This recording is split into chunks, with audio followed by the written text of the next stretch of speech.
ko ardi fof min kam mboɗo wiya sénéra holko ɓe nafata Mamadou Oumar Ndiaye sénéra a poti ƴeew téléji ɗi ah bon non presque hande télé ɗi radio ɗi natti débat ji c'est n'importe imagine jakarlo ɓennuɗo ɗo henno o biteɗo Badara Gadiaga désordre et perturbation haalullaji kantoriɗi en direct devant tout le monde mais wona oɗo jakarlo tan même le jakarlo passé c'était comme ça saabu neɗɗo aɗa wawi yeddude neɗɗo tawa wiya ɗum a feni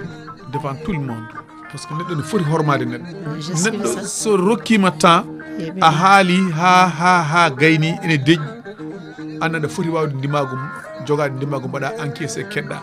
aɗa nota ko jiɗɗa jabade ko jaboɗa neɗɗo aɗa wawi artirde ɗum e lawol tawa a haalani ɗum won haalullaji kadi aɗa haala kadi aɗa wi ko min kaari kuccitmi koye caméra ji mi hulani ko kalanmi ko c'est de n'importe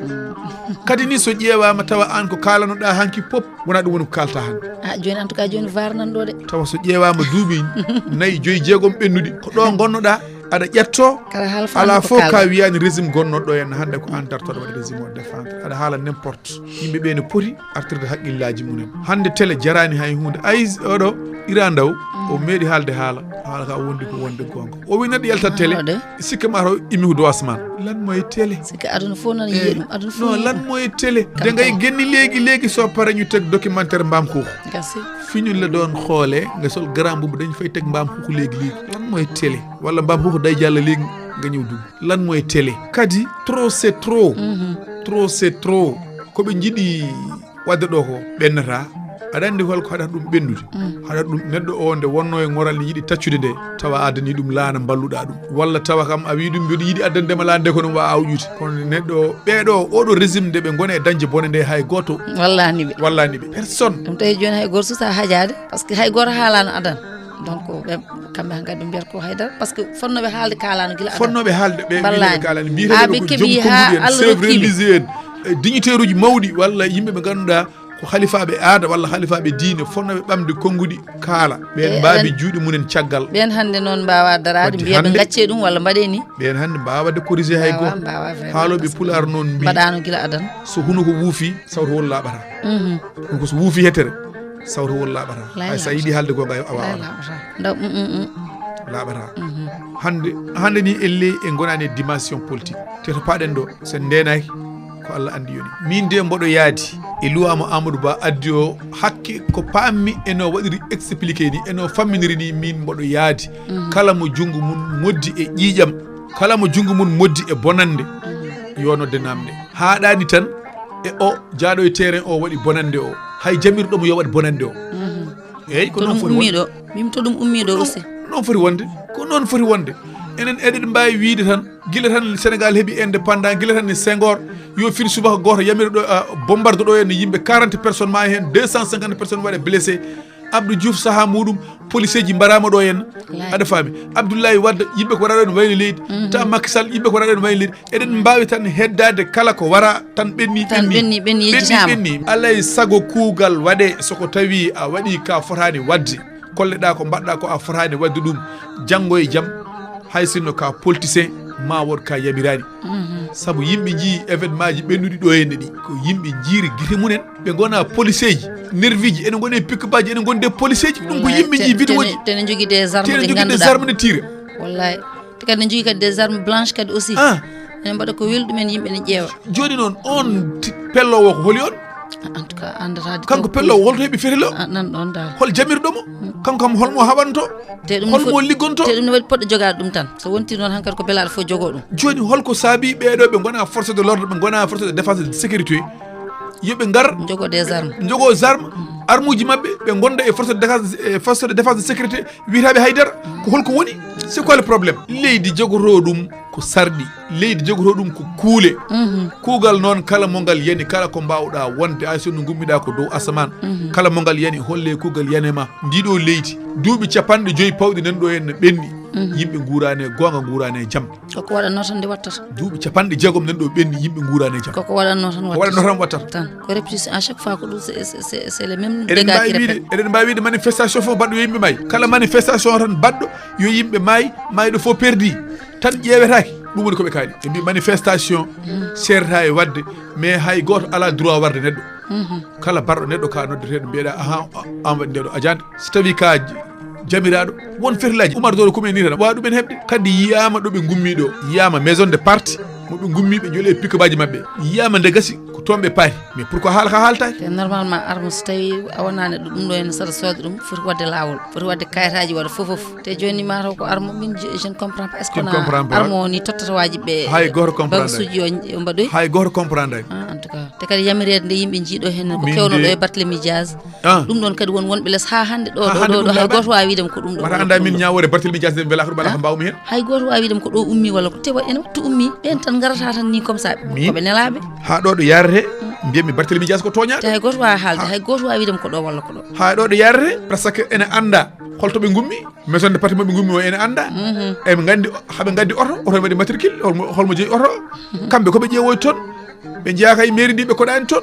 kamɓe holko woni probléme mabɓe e par ce que ɓe nelaɓe toon waddi kamɓe e koye mabɓe wuurɓe ɓe kañumen ene poti wawde andinde yimɓeɓe ene poti wawde jaggede gandine ko mbaɗɗon ko wona lawol ɓe gandine te jomumen nanɗo putini guiti mumen ha joni ɓen ɗo nanɗo so hiiri tandarma mana en taƴiri ko on fitina e on cahaneri rewi Barthélémy Dias ha yaltin ɗum mairie en tout cas beele ɗum so réglanoma guila adan heɓata ɗo de ma wani nden hay sinno jaga ma yi hen ma woɗɓe jaggaɓe ɗum koko foti nattude leydi wona haade ko minen laami tan hamin mbaɗa ko weeli min kala gonɗo e amen yo waɗ ko weeli ɗum ko jaam tan wontata te ko ɗum wonno ɗo de Senghor bombardi ɗo ene mana 40 personnes subaka goto en 1963 ah bon e poni jaam manifestation 250 personnes waɗi blessé ha ɗo ɗo yarate c'était grave en défendre ñoom dañoo bëggoon tiré ci armée bi c'est caaxaniri quoi Saha Abdou Diouf manifestation waɗani ɗo police ji maayi force de l'ordre maayi pourquoi hay année blanche waɗino ɗo ni pourquoi holɗo fawi yo année blanche surtout yo ko woni étude yo ko woni qui a vu ça yo ko woni jangde année blanche non c'est grave yimɓe yo goppe tan ne mbaɗa ko weeli ɗumen wona ɗum woni ko nawata leydi yeeso kadi min mboɗo sinno ko sagam hay réseaux sociaux o waɗata canalisé mataw de ah oui neɗɗo ala droit jimde yimɓe tan ne ƴetto waɗe limite dal waɗe ɗo haaɗi waɗe limite kala ko gañgu ngu gañƴa Ousmane Sonko hande kanko woni premier ministre leydi kala gañgu ngu gañƴa Bassirou Diomaye comportement fof mo wawi wonde e no fof wawi sifrade kanko hande Allah ardini leydi ndi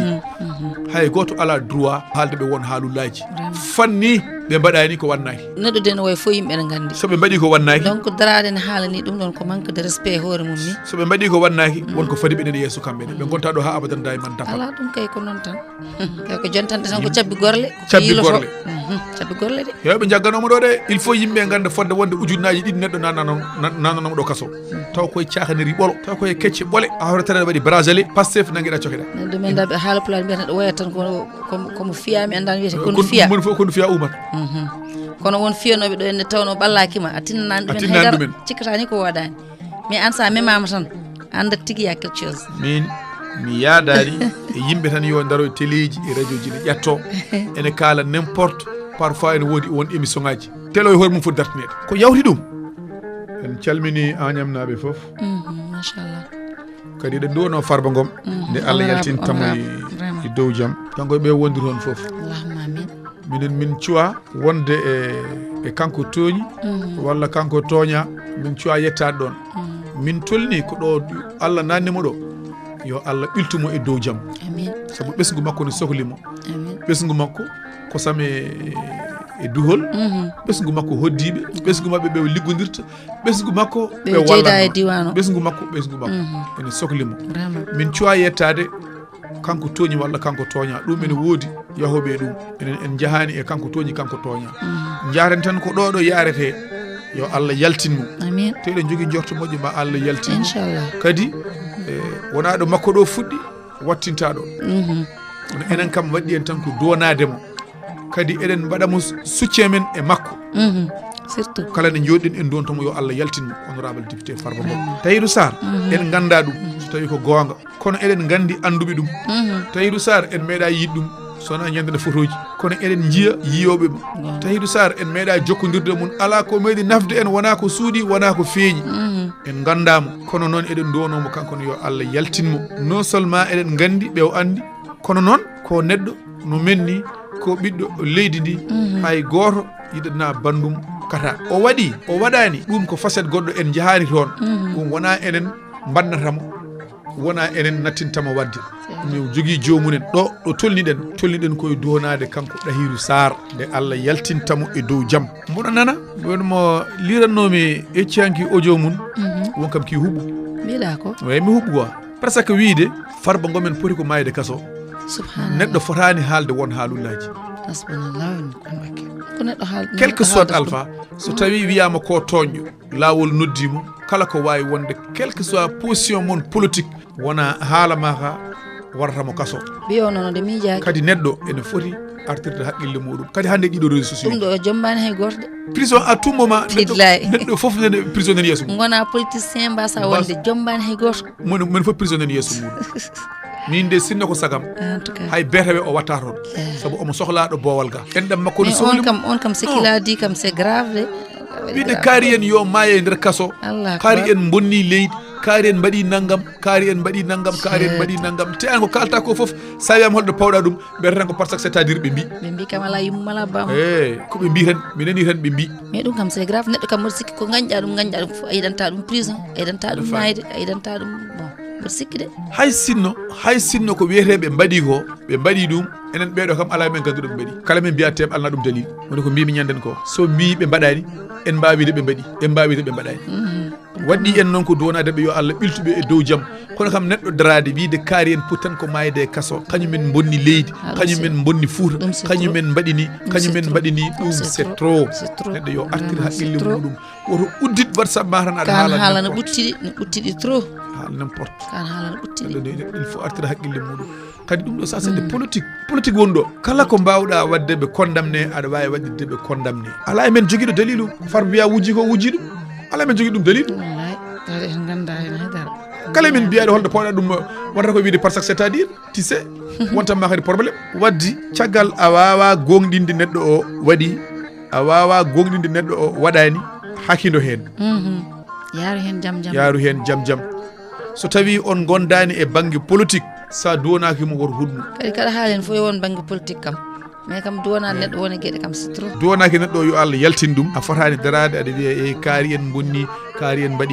mbaɗini bonande leydi wona régime ɓeydu ɗo fuɗɗide bonande leydi ndi fuɗɗi ko law koko fuɗɗi guila 1960 guilɗen leydi ndi fuɗɗi koko fuɗɗi bonde est ce que noon ɓe mbiɗa ma pewnu walla ala hande ɗe ngol ɗaɗol no woɗɗoy ɗugguiɗo no weɓata bonande leydi ndi wona 2012 fuɗɗi ene fonno noon 2012 usto kono koko ɓeydi kono woto ɗum kam addana wiide tan ɓe kamɓe fof yoɓe coke ɓe maaye e kasoji ɓe bonni leydi ndi ɗum ne yonde artira hakkille muɗum surtout haalullaji WhatsApp uji en ɗum ɗo en TikTok en wonko neɗɗo fotani haalde yimɓe gartira hakkillaji mumen eɗen jogui soutien farba won woɓɓe fotɓe noddede won woɓɓe fotɓe noddede won woɓɓe lawol noddede jeeya ko cikkannoma ko gassi kono non a gasani taw ɓe mbaɗa fuɗɗima mbiɗa ko ala won wonɓe noddede ɓoyata joni onon ministre goɗɗo noddama eyyi on ministre ala moɓe mbino parlement imité mum ne itte mi anda o ittama Moustapha Diop ittama de diwi bon diwi ko oye woni le maire de Louga la wala eyyi kanko wonno maire de Louga en tout cas kanko noon almakka Moussa noon concernant l'affaire tabaski ngom affaire o ne wawi musde waji o saabu seeɗantagal ngal waɗi ngal boyo ƴuƴi par ce que ya bureau waji o waɗɗum attaqué manan on waɗɗum enregistré ko mbiɗa ko eyi yi an kanko naati koy on waɗɗum enregistré affaire haalis o poɗɗo rokkudemo poɗɗo yobdemo mo wi ɗum mi yarata e fof deng may fayi o wi non dañ lay jox haalis bi mais dañ lay fay wayi nag xam nga dafa am liggéey bu ñuy liggéey su paree ci la ñuy jël ay ɓe noddi Moustapha Diop téléphone mbiɗa ko fof boy waɗɗum enregistré andi sa renaki tan affaire nde weɓata kono ɗum fof e wawde noon kamɓe fof yo Allah yaltimɓe dow jam amin ya rabbi amin mo ganduɗa hen en gandani hen fof yo Allah yaltin ɗum dow jam ɓe natani ɓe yo Allah dandu ɗumen e nadde natɓe fof yo Allah yaltin ɗumen e dow jam Allah walla ɗumen kadi dandu ɗumen kadi mbasa wattude kine nattin ɗumen toon yimɓe yo ndeno quoi yimɓe yo ndeno won haalullaji jarani tawa an neɗɗo gondi wuuro an neɗɗo gondi diwan an neɗɗo koddi hay sa wondani mum ni ka Oumar hay goto ha yidande neɗɗo ni ko boni mbar wona kalɗo o ko toon woni de wono kalantuma joni puɗɗoto wiide mana faama ɗum seeɗa kala ganduɗa taw an neɗɗo mana onon koddi onon jeyda haalulaji kanturiɗɗi min cikka ɗum ko neɗɗo jahowo ni tan mo andana hen haydara wona jahode ko jooɗi on kalɗo ɗum ɗon mbiɗo yo maya toon nde wadde so tawi koye diwan makko jeeya en tout cas wonko waɗi ko ganduɗa on naftorima de par ce que diwan o ala ko waɗani ko ganduɗa yimɓe diwan ɓe naftoraki donc il n'a pas le droit de dire ça tono hay ko woni ko nanani toon korka donc galle mumen sac maro hikka tan woni ko bamma ñamani sac maro heɓa ndema hikka tan non hay sino wona ɗum ni neɗɗo ala droit ɗum kam wax dëgg yàlla ko haali kon ɓuurti aɓena jiilo e nder département nder réseau Matam wajiɓe ne jaaha e galleji seeremɓe ɗi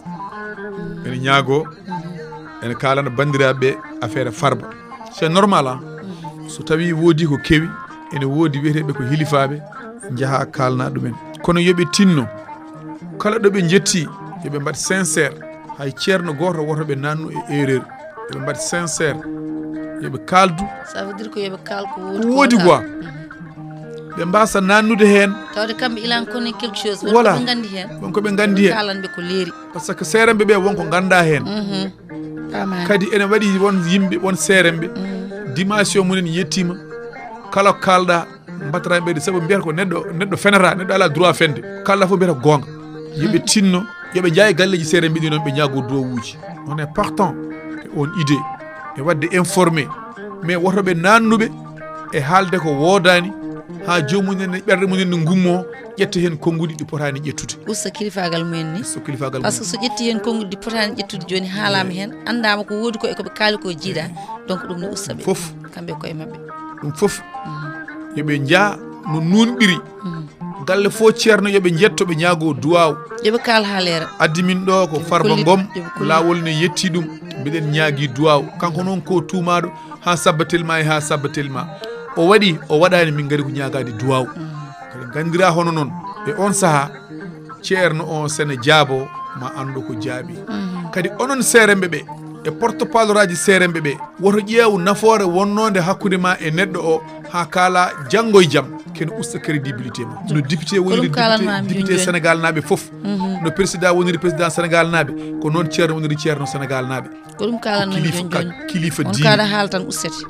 janggo e jaam ka kilifa diine kala koɗon kaala e politique kakido ɗe kala koɗon kaala e politique kala ko politicien ji gaddani on soɗon kaala kakido ɗe kadi wonko woni nder ha heewi ko ganduɗa ɓe kalata ha heewi ɓe kalta a andata mi andata on gandata kamɓe tan gandi e nder koye mabɓe kala nde ɓe kaali nanaɓe mbiya on est en politique jaadi on est en politique ko holɗum y a quelque chose parce que firti tous les moyens sont bons walla mi anda ya anguille sous roche ya anguille sous roche wonko woni nder wonko woni nder de ya anguille sous roche ko laaɓi tan onon seeremɓe ɓe bismoɗeɓe jaɓɓoɗeɓe keɗoɗeɓe kono soɗon jaabowol mon yo won jaabowol puniɗo ajjoto onon ne koye mon kon ɓesgu leydi ndi kono hilifaɓe e leydi ndi hilifaɓe mbadde e kilifa hilifaɓe gari wullitade kilifa wadde kilifa yo hakido e haalande nde woto ƴeew nafoore wonnode hakkude ma e neɗɗo o ƴeew ɓeɗo haaloɓe koɓe kalata ko ha tengti onon porte parole en ɓe ha tengti onon ɓesgu seeremɓe ɓe ɓesguji seeremɓe ɓe woto goppide politicien ji ɗi e babiraɓe moɗon won dimension mo tolni kala kalna mbiyata gonga wonko ɓe ganda kadi no yaari ni wonko ɓe ganda kadi no yaari to mbasata tan koye haalnede te so tawi an kalanɗomo a lernani kanko o nangata ko kala ko ɗum tan woodi parfois neɗɗo ene ara ma jogoɗa e mun hoola kala ko haali mbiyata ko gonga ɗum ɗon ɗum ne wawi dillinde ɓerde ma saɗa jaabo ko jabotoɗa ko taw wonmo waɗi offensé taw an ɗum wona rôle ma wadde ko onon ɓiɓɓe hilifaɓe diɓiteɓe ko hilifaɓe diine ɓe ko onon mbaɗata barriére hakkude les politiciens joguiɓe mal intentionné hakkude munen e jinnaɓe mon ɓe so wona ɗum haaɓe mbawi haalnude nannude ɓerɗe e haqqillaji jinnaɓe moɗon jinnaɗo ma on sene jaabo ko ɓurtete koko filmete ko watte enregistré te on tawat ko neɗɗo kaalowo ne heeɗe to kaalowo so haali tan hankkadi kiɗiɗomo foof wiyata ko kankone ko haali ko ɗum ɗo kadi hande ala kaalowo ɗo e leydi ndi woofa ha sukaɓeɓe mbasa wadde mum piɗi mbasa jofat ɗum kalɗa fof yimɓe kaltere ma kala ko mbawɗa wonde waddi mbaɗe protégé jinnaɓe mon ɓe non seulement koɓe seeremɓe mon kono kadi koɓe jinnaɓe moɗon mbaɗe protégé jinnaɓe mon soɓe gari ɓe gaddi e mon musidɗo men o de aduna ne hepti ɗum miɗen jiiɗi mbaɗa hen duwaw kanko noon ko naggam e naggam o tuuma an saɗa jaabo hen jaabowol puniɗo ajjoto so tawi ɓe gari ɓe gaddi e mon ko fuutankoɓe gone haɓede wona gonga so tawi ɓe gari ɓe gaddi e mon ko haalpulare gone haɓede wona gonga so tawi ɓe gari ɓe gadde mon ko diine tarikaji goni haɓede wona gonga de nunɗande so tawi ɓe gari ɓe gadde men noon musidɗo men o honorable walla homme d'affaires kaari walla kaari ɓiɗɗo leydi ndi ɓiɗɗo sehil ma o almudo ma o laawol ene hepti ɗum kanko noon o tuuma ko naggam Allah walamo minen kam kala ko wawi wonde min gonɗinani ko tuuma ko ɗum ko haalande ɗo kam koyɗe amen ɗo tan ko ñagadema duwa o yo Allah ɓiltumo an dokkowo duwa o widema jabbe juuɗe mbaɗon fahre salatul fahre ça ne veut pas dire que manan Allah jaabima de mbiɗa tan yaara ko duwa o wi wadde yimɓe assuré ko heddi ko Allah timminta de wadde yimɓe assuré an kadine haade on gariɗo henna haaju moon humti woto naate ɗum nattan ɗum noon kollen Allah mbaɗen hen dowuji yo Allah hoybin kaɗa ɗon woto naate domaine sa duwima ko jaabete woto naate on domaine saabu won duynoɓe ɗo henna haade makko e natoyde won fottunoɓe ɗo henna mbaɗi debte ɓuuri ujunere kamil tellini woto natoyde haɗa no natoyi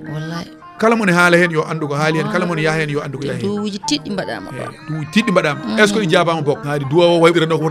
woten ɗo natoyi naati wadde duwaw jaaba haalande men foof kamɓe wiiteɓe ko politicien ji ɗi yirlotoɓe ɓe wotoɓe nandu seeremɓe ɓe e guesse mo ganduɗa so naati hen en donc yaltude hen sukaɓe heccuɓe daro oto banggue ene mbiya ɗumen hunde kala taw kamɓe mbaɗi kamɓe kay yooɓe keddo tan e ƴettodirede e yennodirede e waddede coonmami cottumami ɗum tan woni haalande wadde yooɓe nawa toon tan ko laaɓi ko mbimi ko yooɓe nawa ɗum tan musidɗo amen musidɗo ma o almudo ma o ɓiye o ɓiɗɗo leydi o aduna ene hebti ɗum ko naggam noon o tuuma minen noon min jaɓani ko tuuma ko min mbi ko wona gonga joni min gadi mbaɗɗa min duwaw yo Allah wala ɗo ɓiltum ni tan foti anen mbiɗata ko yaɓat duwaw émission ma waɗi fayi a heeɗima émission de kadi mi yinno haalde en seeɗa direct gonmi de aɗana en direct eyyi mi salminima Oumar Doro kumi eyyi mi salmini dendagal hettotoɓe radio mo kadi min beltinimo no fewi tengtinoon e yewtere ma hannde yewtere nde waɗi koyɗi fof nde waɗi nundal a jarama wonto neɗɗo heɗotoma sikka ko oga banggue kedda wonto heɗotoma o sikka oga banggue kedda kono so hettindima no moƴƴi tan o tawat gonɗa koye wadde ko wiyete ko analyse franc manam ko analyse mo ganduɗa hoorema mi heedanani o kono noon min yiyandemo deeko ni wallahi e ko heddi ko ko kalɗa nane ko juulɗo ha tan ka juulɗo a yamiraka yiɗande bande juulɗo bonande wallahi noon la ceerma kadi bande juulɗo o so tawi o heeɓi ko fewani hayso ko toon ha tan ko juulɗo rende makko ko heeɓi ko wallahi wonatamo yo Allah ɓiltumo amin ya rabbi wallahi Allah tengtinoɗe ɓeeɗo ɗiɗo woni Farba Ngom e Tahirou Sarr wallahi neɗɗo no wawi wiide min Farba nafanimi direct walla min Tahirou Sarr nafanimi direct kono mi yiyani walla mi nanani mo Farba walla mo Tahirou Sarr nafi tengtinoɗe nder Fouta ɗum wooday e gasi ceerno mum noon almudo mum komam binne mum miskino mum pilmowo mum kala mum hay kala hen pilmowo mum ɓaden pilmowo mum eɗen fof goore meɗen fof heddi ko fodde no artikaji yimɓe mbaji kono ɓeeɗo goore meɗe fof dañimo nafoore mum yetti wallahi Allah wadde waaɓe noon so tawi hannde woodi ko heɓi ɗumen ñaagoɗen Allah yo Allah ɓiltuɓe amin ya rabbi amin no mbiɗa nani ni ko gonga hannde ɗo en jettaki ɗo eɗen ñaawa saka neɗɗo ene haala hen woni haaluji wallahi no Allah hannde o kala juulɗo yo dumnoɓe yo Allah ɓiltuɓe ɗum tan de ko ɗum woni ko jiɗan ɗemɓe e inchallah so wona ɗum ko ko hol ɗum joni ko kalɗa ko to banggue seerema ɓe ko gonga e ɓeni keeɗimi yewɓe mabɓe ne gandimi de min kam mboɗa andi ɗum an kay sa haale mabɓe ko ɗum ɓuuri woodi sa ƴeewi Farba ko nde probléme o ummide fewde nde probléme o nde Farba nanggade hol e kamɓe seeremɓe ɓe jotodirnoɓe e Farba o waɗani duwaw weeɓani est ce que Allah jaabima on duwaw ala ko Allah tan jaaboto wallahi ayi Allah yamiroɗo koto Allah ummorto way so tawi yamiroɗo Allah yamiri hunde Allah to ɗum woodani wallahi noon hay kala no jiiɗa wiyama ceerno duwima Allah jaabima tawat ko duwaw makko o hawri koye welli koye yamirode Allah wallahi noon hawri koye hoddiru Allah ewa ko wona ɗum ko hol ɗum joni kamɓe seereme ɓe haali yoɓe ndento way ko gonga wallahi noon yoɓe ndento holko tagi eɓe poti rentade saabu ceerno lomti ko nenaɗo Allah wallahi sallallahu alaihi sallallahu alaihi wasallam sa nani ceernagal ko nundal nundal ɓeɗo hannde laaɓiɓe ɓe holno foti koɓe lorla neɗɗo wawa haalande ɓe laamo wawa haalandema ɓe cogama ndumbama e galleji mabɓe on saha seeɗan ɓe gonanɗo ɗo gonnode est ce que on saha woni ceerno jaltuɗo publiquement haali waɗi déclaration wi Macky Sall oppu ɓi jananɗo walla oppuɓe walla oppuɓe weeɓani de est ce que on saha won mabɓe jaltuɗo waɗi duwaw ɗeɗo ɓiɗiɓe koɓe juuɗe koɓe Sénégal yalla ɓiltuɓe weeɓani de joni noon so tawi ɓeeɗo waɗɓe délégation ngaji mumen ɓe ngari toon ɓe enen jiiɗi yoɓe kaal walla ɓe mbadduuji yoɓe ndento seeɗen ɓe yo ndento toon kadi ay maalama ay neɗɗo politique ko dente tan par ce que nane haali e mbiɗa wonde mbiyowo nous sommes en politique par ce que so neɗɗo wima nous sommes en politique voilà min fitti ko mboɗo newnana yomi fen eyi nous sommes en politique noon mbiyatma quoi newna emi haala ko welimi te ɗon mbiyat tewi la plupart hen ko c'est des récupérateurs hein c'est ça ay arɓe toon ɓe kamɓe délégation politique o koye ka radio calme hen wonɓe gandum très bien fewi c'est que la plupart c'est des récupérateurs holkoɓe jara hannde koɓe gandi fargo fodde nafoore muɗum e fodde ko rewi caggal fargo hannde o so tawi ɓe dilli hen tan a yini oɗo saha hannde yiɗɓe fargo mum fof eɓen puɗɗima gañade hakkillaji mumen eɓen puɗɗima gañade ɓerɗe mumen wallay kono wono yaaɓe toon ene mbiya gaare kaɓoɗen yo fargo yalta so woni sawmuɓe hannde fargo yaltata wallay wallay ani holkoɓe jiiɗi yo fargo yetto toon ɓe mbaɗa récupéré base politique muɗum vraiment wallay haali goto ɗi o wonde minen min kaɓetaki pour yo farba yaltu minen min mbatta manifestation pour yo farba yaltu minen jarantamin weddede garanaɗe pour yo farba yaltu one ndi yo farba yaltu ɗum waɗa hen kalisa yaade seere ɓe wi o seere ɓe mbaɗa duuji te noon haalinan haala wakka fayida seere ɓe ɓiɓɓe mabɓe e entourage mabɓe ɓe mbaɗa très attention par ce que hannde so tawi ɓe gaare ceerno kala déclaration mo waɗi kala ko haali ko waɗa enregistré de kadi koko heddoto wallay te noon seeren ɓene heen ko seeren ɓe tigi yimɓe Allah kañumen kala kalanɗa ɗumen cikkata ko goonga mbiya ko neɗɗo fenta mbiɗa anndi waaɓe heen noon mbiɗa waɗa cité eyi ɓoɗon mbiɗa anndi waaɓe heen noon kala ko mbiyata goonga kala ko kalanɗa joomum cikkata ko goonga kamɓe noon soɓe ngari ɓe mbaɗat influencé joomum mbiya ɓeeɗo ngari habde koye halpulaar en voilà ɓeeɗo ngari habde koye seerenɓe ɓeeɗo ngari habde koye fuutankoɓe ceerno o nanga ɗum ko goonga wiye mbiɗen kala kaɓoɓe fuutankoɓe min jiɗa ɗum ayi walla mbaɗen ni mbaɗen déclaré seerenɓe ɓe ɓe goni hannde koye situation ay délégation garotono